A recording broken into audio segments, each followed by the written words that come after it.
Hi everyone, welcome to Parent Alienation is Child Abuse Unfiltered. Thank you all for being here today and welcome to the new subscribers. I thank you all and appreciate every single one of you. Thank you for joining me.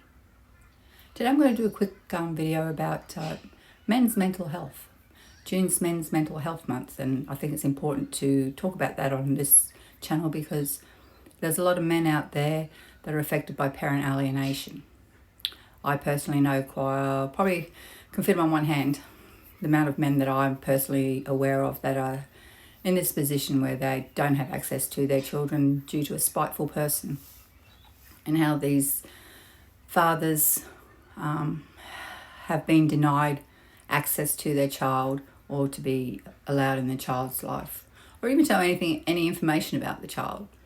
Some of the parents that I'm going to talk about today, and I know this isn't a one story because this story is duplicated throughout the parent alienation world when it comes to men.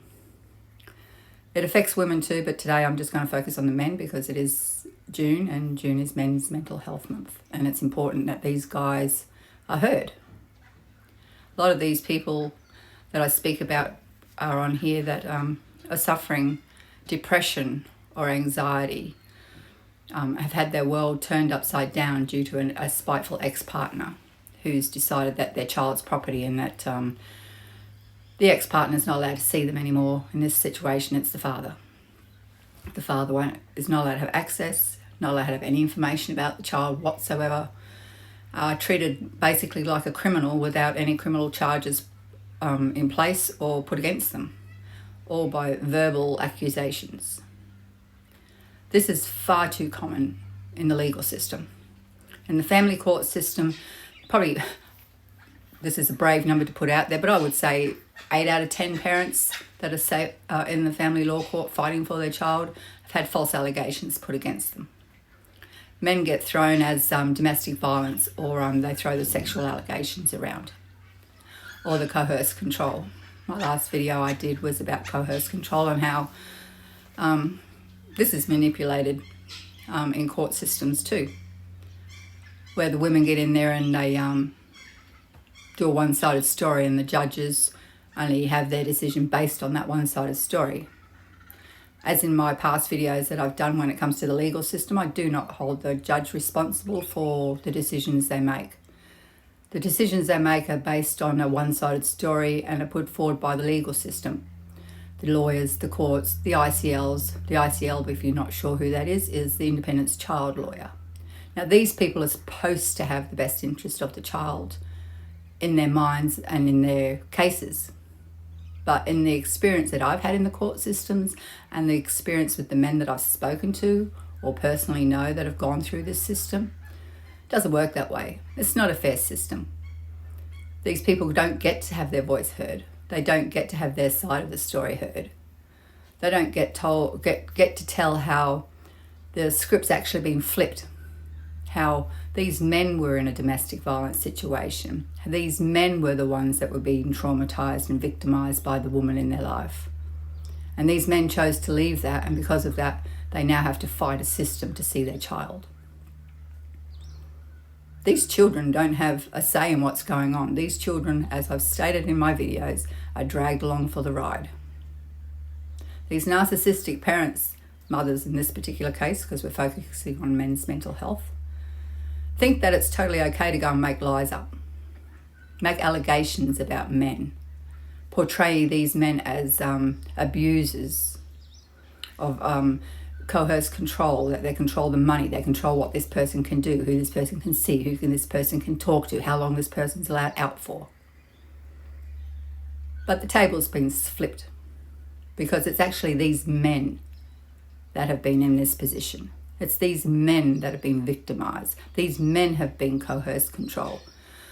One particular man that I can talk about, where the woman had gone into the courts and screamed, "Oh, coerced control. He wouldn't let me do anything. He had control of everything I did. He had control of my car. He had control of my banks."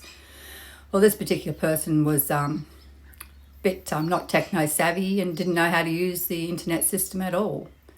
And to his surprise, when they'd split, his so-called ex-partner had changed all his bank details and taken all his money out of his bank. Did the court want to hear about that?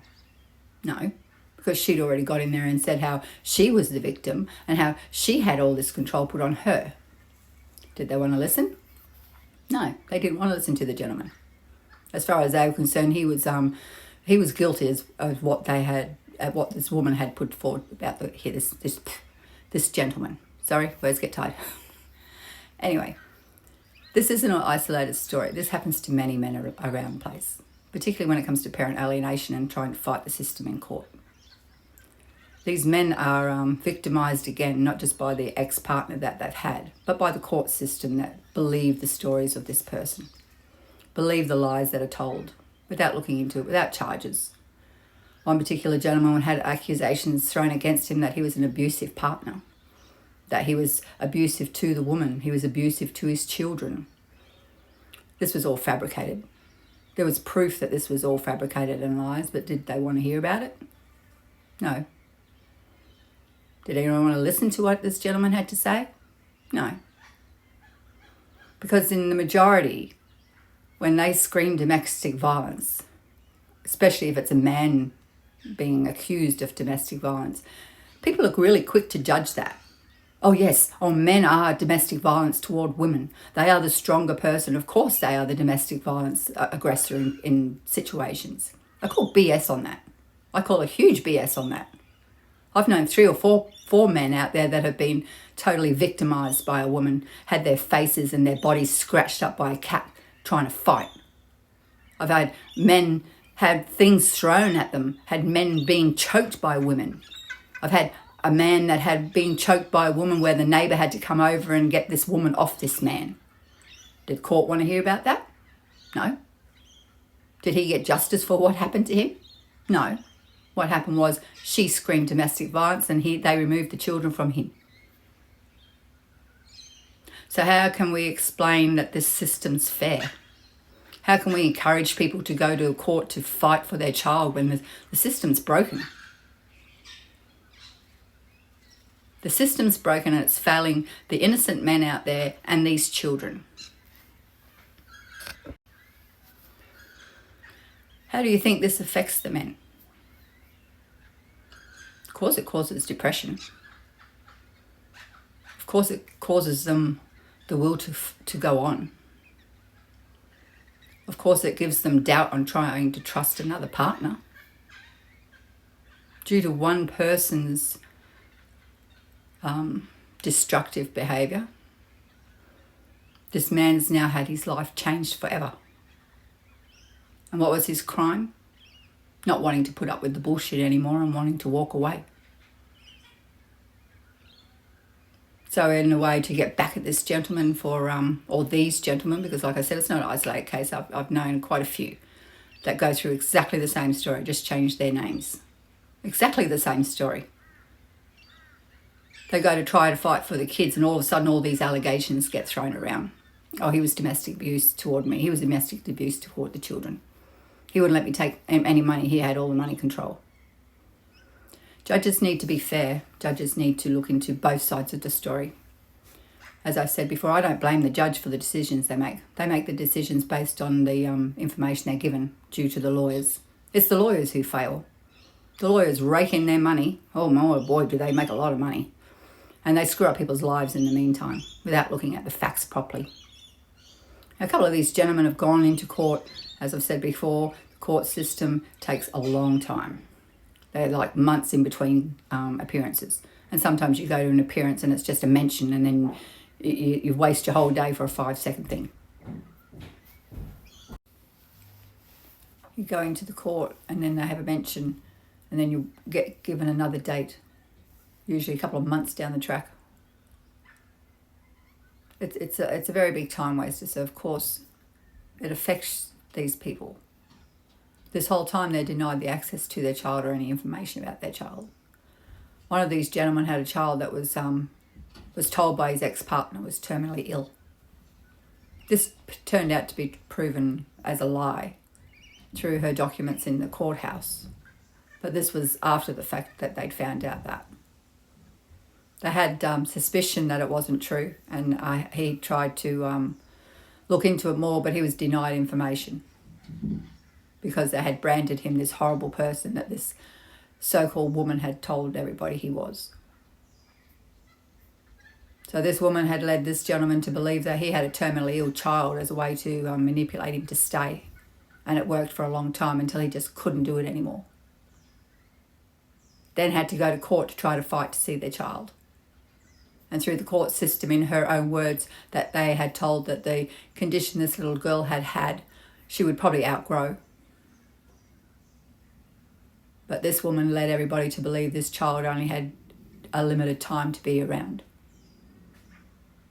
She even started a GoFundMe thing for her. To prepare for her funeral is what she said. So there's some really horrible women out there that will use their own child as a way to get what they want. Be it through trying to manipulate their ex-partner into staying instead of accepting the fact that the relationship's not working and you both need to separate and go your own way. But co-parent your children because it's not their fault that this relationship didn't work out. But that's not how narcissist people work. They get vindictive, they get spiteful, they get nasty, and they use their children. They don't care if it harms their child. They don't care. But what they do, well, they don't care about that, but the children remember what's going on. Some of these children are old enough to remember the words that have been thrown around the house, the words this parent talks with other people about, because narcissists have a good way of playing victim and telling everybody who will want to listen to their, oh, you poor thing, oh, that's terrible story. And meanwhile, the victim, the alienated father, in this particular case, these fathers are left to try to pick up the pieces and try to move on with their lives. Again, with that emptiness inside them. It's an emptiness that can't be filled because the emptiness are their children. And some men are strong enough and they can have a good network of support people around them, good mates, good friends that they can talk to and open up with, cry on their shoulders. Some men aren't given that opportunity to have someone that they can lean on. They're left to fight this on their own. Some men go into their senior years and still haven't had access to their children because the children have been brainwashed into believing the stories that have been told about their father. Some children are old enough, like I said, they remember the feelings they had. Regardless of what people say to them, these children remember feelings. They remember whether they were scared around this particular person. They will remember whether there was yelling and screaming or verbal abuse or domestic abuse in the house. They remember. But they have implanted fear against this person, implanted by their mother in this particular case. They install fear into the children to be scared to go to see their father, be scared to go over there and talk to them, to pick up phone call and talk to you on the phone even.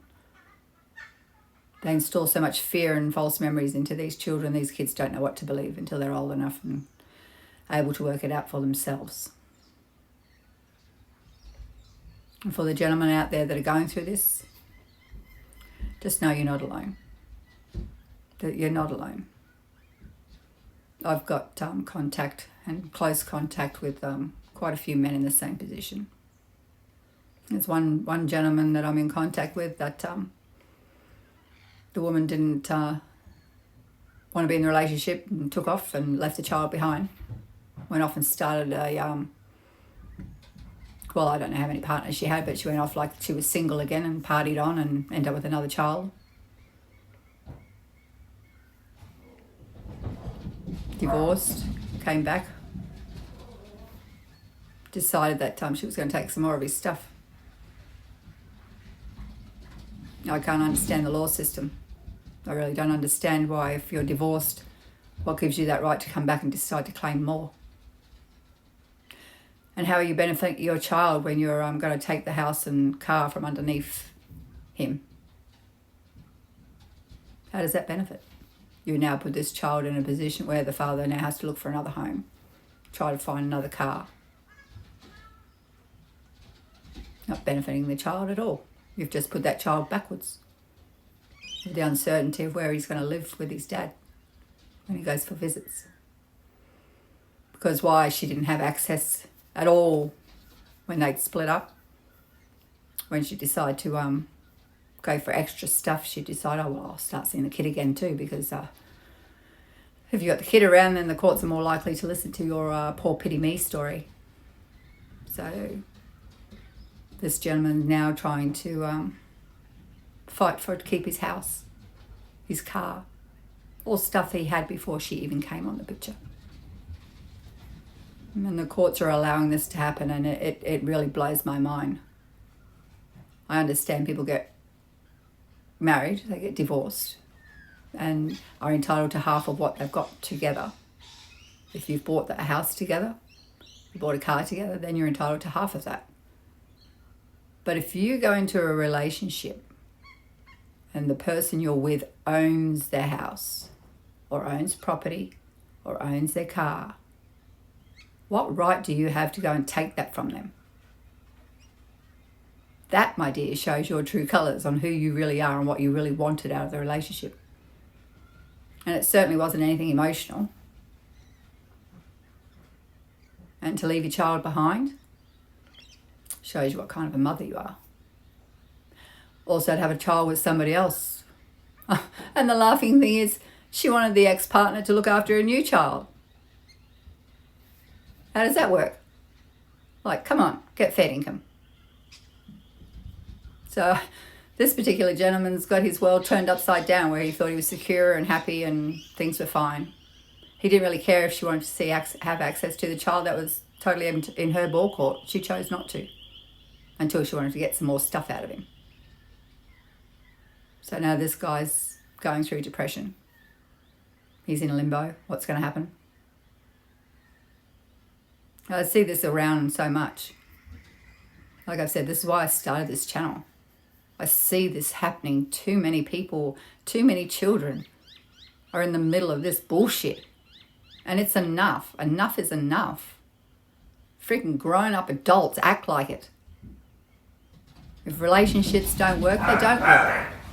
You don't have a right to destroy someone's life because you can't get over that fact. And the guys that are going through this, please stay strong. Stay strong. You're not alone.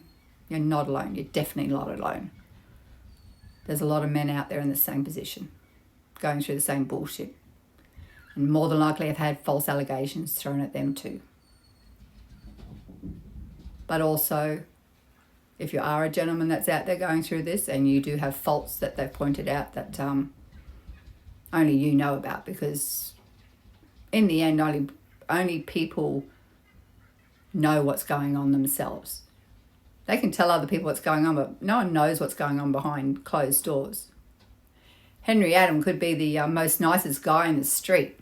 When he gets behind closed door, he beats the shit out of his missus and his wife and his kids. Or little Betty Sue over there could be the prettiest, loveliest woman you've ever seen. So helpful. Oh, she even goes to church. What a wonderful lady. And then goes home and deprives her children of food because she's too wrapped up on wanting to spend money on luxury items.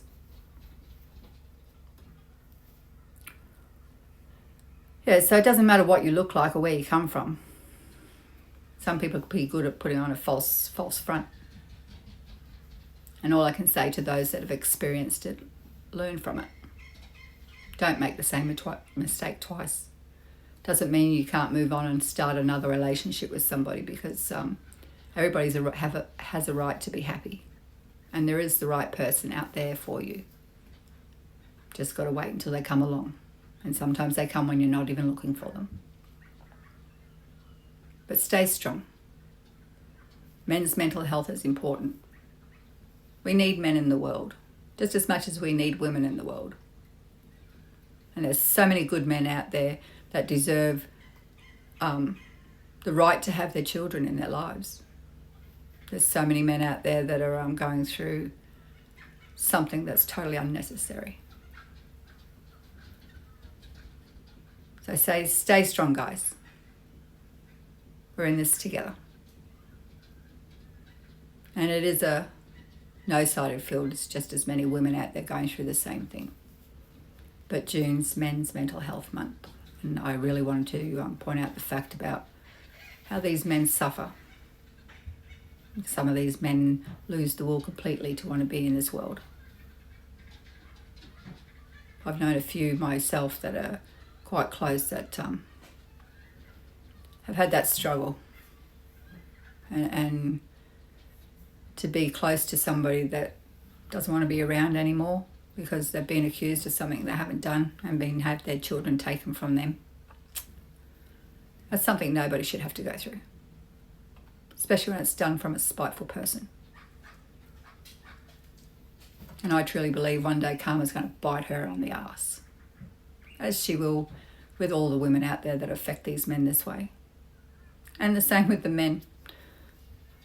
Like I said, it's a two-sided field. There's just as many women out there as what there is men out there doing it. I don't even know, do they have a mental health day for women? I think we need one too. But I'm glad that at least they focus on men, because sometimes men get forgotten. Men are supposed to be this tough exterior bloke that, can take anything. Men are strong and powerful, and they're just humans like the rest of us. They think, they feel, they hurt like we all do. Anyway, just wanted to do that one today. Stay strong, guys. Keep focused. Don't give up. Don't give up. If it's not now, in the future, things will turn around. Things will turn around. And I'm not just telling you, I've had to tell close people too. Same thing. Don't give up. Because if I say this with the women too, that if you still let it affect you, they still have that power over you. They're still being the bully, basically. And not having your children in your life is the most heartbreaking thing any parent could go through, especially when it's unjustified. But don't give them the benefit of seeing you break. Rise above it. Dust the dust off. Get out there and get into the world. And just know one day things will turn around. Anyway, guys, I'll leave it there. If you haven't already liked and subscribed, I'd welcome you to do so. Again, thank you for all the new subscribers. It's really nice to see people still jumping on board. Let's keep doing this. Let's keep growing. I'll catch you guys on my next one. See ya. Bye.